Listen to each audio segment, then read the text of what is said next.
the information that you have, why don't you produce it? Then the ACP there says, no, we've already clarified, no such thing has happened. But enough damage has been done. To me, to my party leadership, to my family, to all the constituents of my constituency. So I appeal to the media, please treat everything that the government throws at you, every leak that is given to you, with a pinch of salt.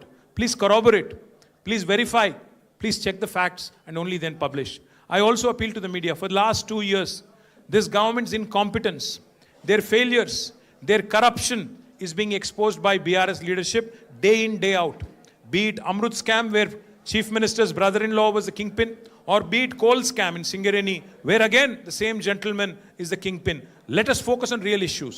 Let us focus on the failures of Congress party and Congress government. They had made 420 promises to the people of Telangana by which they got into power. Today, they have been a disaster. Their government has been a disaster. Revenues are slipping. Telangana is falling under the weight of the corruption of the Congress government. So my humble appeal to the media also is to please focus on delivery of 6 guarantees. Please focus on the misery in this administration. Please focus on the corruption in this administration.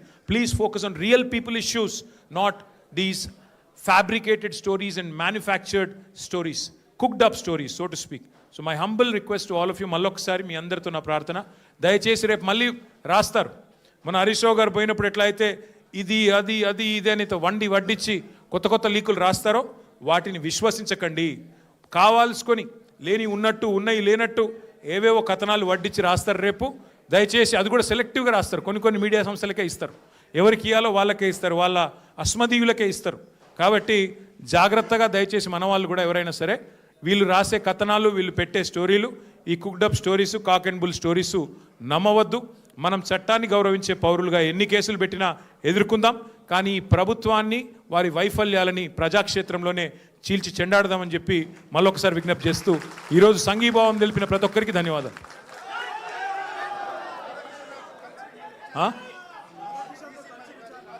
Ego media కథనాల్లో ఎన్ని వాస్తవాలు ఉంటాయంటే ఇగో classic example. ఆయన ఎవరినో కూర్చోబెట్టి నాతో కలిపి విచారించినట్టు. ఆయన ఎవరు, ఆయన రాని కూడా రాలేదు, మీరు చెప్పేట ఆయన ఆడ లేని కూడా లేడు, ఎవరిని కూర్చోబెట్టలే.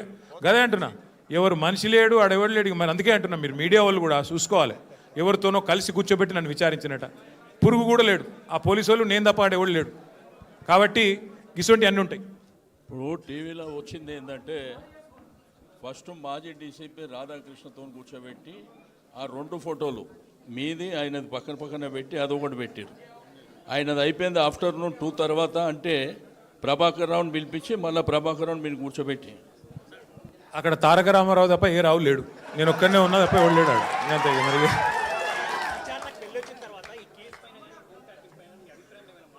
మా అభిప్రాయంలో మార్పు వచ్చింది. మార్పు ఏంటంటే ఇవాళ మంత్రుల ఫోన్లు ట్యాప్ అవుతున్నాయి, మా ఫోన్లు ట్యాప్ అవుతున్నాయి, పక్కా అని చెప్పి నిజమని తెలిపోయింది.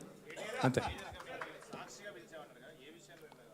ఇక మరి సాక్షిగా పిలిచినరా, ఈనాడుగా పిలిచిరా నాకైతే తెలియదు. కానీ కాదు సోదరా, వాళ్ళు ఏమేమో అడిగిందే అడుగుడు తప్ప ఏం లేదు, విషయం ఏం లేదు. అడిగిందే అడుగుడు. ఏదో మ్యానుఫ్యాక్చర్డ్ ఒక స్టోరీ మ్యానుఫ్యాక్చర్ చేసి దాన్ని కష్టపడి నిజమని వాళ్ళు ప్రజల్ని భ్రమింపజేసే ప్రయత్నంలో, వాళ్ళ వైఫల్యాల నుంచి ప్రజల దృష్టి మరల్చే ప్రయత్నంలో చాలా బలంగా పోలీసు వ్యవస్థ రేవంత్ రెడ్డి గారిని కాపాడే ప్రయత్నం చేస్తుంది. భయపడేటోళ్ళమైతే టైం అడుగుతుంటాం కదా, భయపడేటోళ్ళమైతే మేము రాము అంటుంటిమి, భయపడేటోళ్ళమైతే కోర్టుకు పోతుంటిమి. నేను సిరిసిల్లలో ఉన్నా, నిన్న విచారణకు ఆదేశించారు 4:30కి, రాత్రికి వచ్చేసిన, రాత్రికి బయలుదేరి వచ్చేసిన. హరీష్ రావు గారు మన సిద్దిపేటలో ఉన్నారు, రాత్రి 10కి ఇస్తే కూడా తెల్లారి వచ్చినాము. మాకు భయం ఉంటే ఎందుకు వస్తాము? Simple logic. ఎనీవే మళ్ళొకసారి అందరికీ థ్యాంక్ యూ.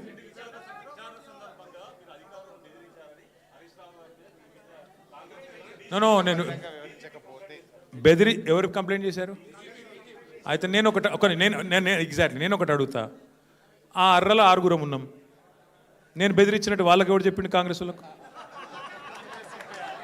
నేను బెదిరించినట్టు ఆడ కంప్లైంట్ చేస్తే నేను నిజంగా నేను బెదిరించిన మాట నిజమే అయితే వాళ్ళు చెప్పాలి, బయట పోయి వాళ్ళు చేయాలి కంప్లైంట్.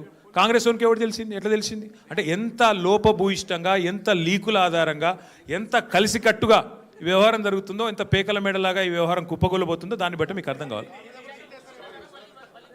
మళ్ళీ పిలుస్తా అన్నారు, మళ్ళీ వస్తా అని చెప్పిన. Thank you.